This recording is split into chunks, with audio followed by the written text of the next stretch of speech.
Once upon a time, there was a little engine called Edward. He lived in a shed with 5 other engines. They were all bigger than Edward and boasted about it. "Driver won't choose you again," they said. "He wants big, strong engines like us." Edward had not been out for a long time and began to feel sad. Just then, the driver and fireman came along to start work. The driver looked at Edward. "Why are you sad?" he asked. "Would you like to come out today?" Yes, please, sir," said Edward. So the fireman lit the fire and made a nice lot of steam. Then the driver pulled the lever, and Edward puffed away. "Peep, peep," he whistled. "Look at me now." The other engines were cross at being left behind. Away Edward went to get some coaches. "Be careful, Edward," said the coaches. "Don't bump and bang us like the other engines do." So Edward came up to the coaches, very, very gently, and the shunter fastened the coupling. "Thank you, Edward," said the coaches. "That was kind. We are glad you are taking us today." Then they went to the station where the people were waiting. "Peep, peep, get in quickly, please." So the people got in quickly, and Edward waited happily for the guard to blow his whistle and wave his green flag. He waited and waited. There was no whistle, no green flag. Beep, beep, beep, beep, beep. Where is that guard? Edward was getting anxious. The driver and fireman asked the station master, "Have you seen the guard?" "No," he said. Then they asked the porter, "Have you seen the guard?" Yes, last night," said the porter. Edward began to get cross. "Are we ever going to start?" he said. Just then a little boy shouted, "Here he comes!"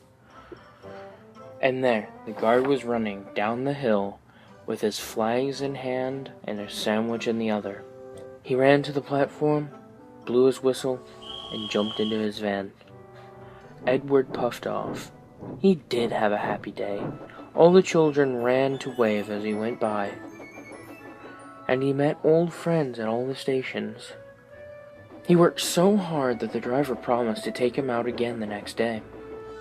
"I'm going out again tomorrow," he told the other engines at night in the sheds. "What do you think of that?"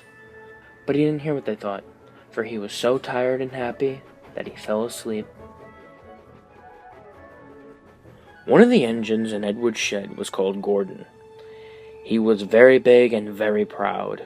"You watch me this afternoon, little Edward," he boasted, "as I rush through with the express. That'll be a splendid sight for you."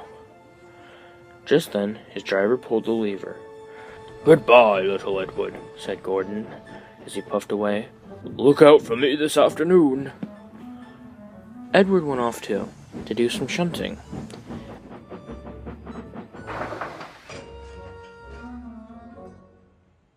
Edward liked shunting. It was fun playing with the trucks. He would come up quietly and give them a pull. "Oh, oh, oh, oh, oh, oh, oh," screamed the trucks. "Whatever is happening?" Then he would stop, and the silly trucks would go bump into each other. "Oh, oh, oh," they would cry again. Edward pushed them until they were running nicely, and when they weren't expecting it, he would stop. One of them would be sure to run on to the other line. Edward played until there were no more trucks. Then he stopped to rest. Presently he heard a whistle.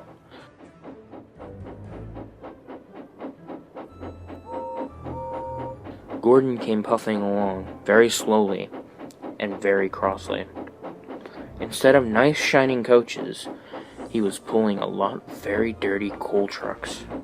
"A goods train, a goods train, a goods train," he grumbled. "Oh, the shame of it! Oh, the shame of it!" He went slowly through with the trucks clattering and banging behind him.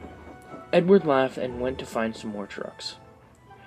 Soon afterwards, a porter came and spoke to his driver. "Gordon can't get up the hill. Will you take Edward and push him, please?"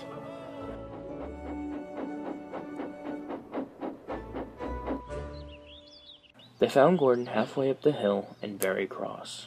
His driver and fireman were talking to him severely.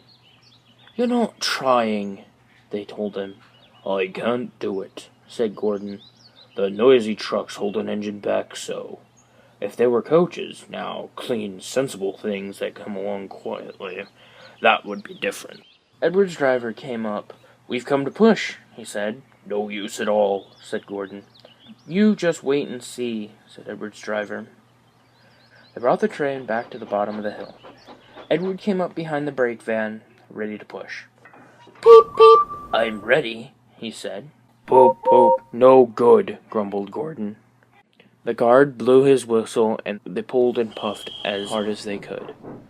"I can't do it. I can't do it. I can't do it," puffed Gordon.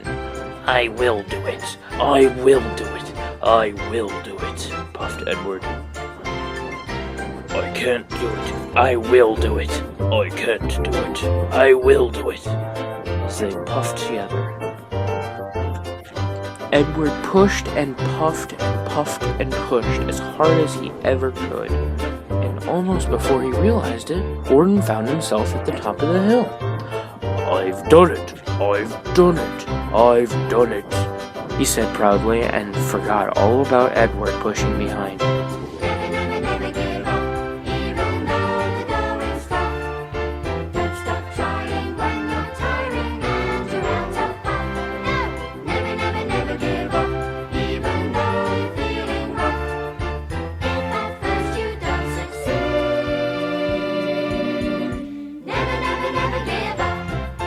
He didn't wait to say thank you, but ran on so fast that he passed 2 stations before his driver could make him stop. Edward had puffed so hard that when he got to the top, he was out of breath. Gordon ran on so fast that Edward was left behind. The guard waved and waved, but Edward couldn't catch up. He ran to the next station, and there the driver and fireman said they were very pleased with him. The fireman gave him a nice long drink, and the driver said, "I'll get out my pigs tomorrow, and I'll give you a new coat of blue with red stripes. Then you'll be the smartest engine in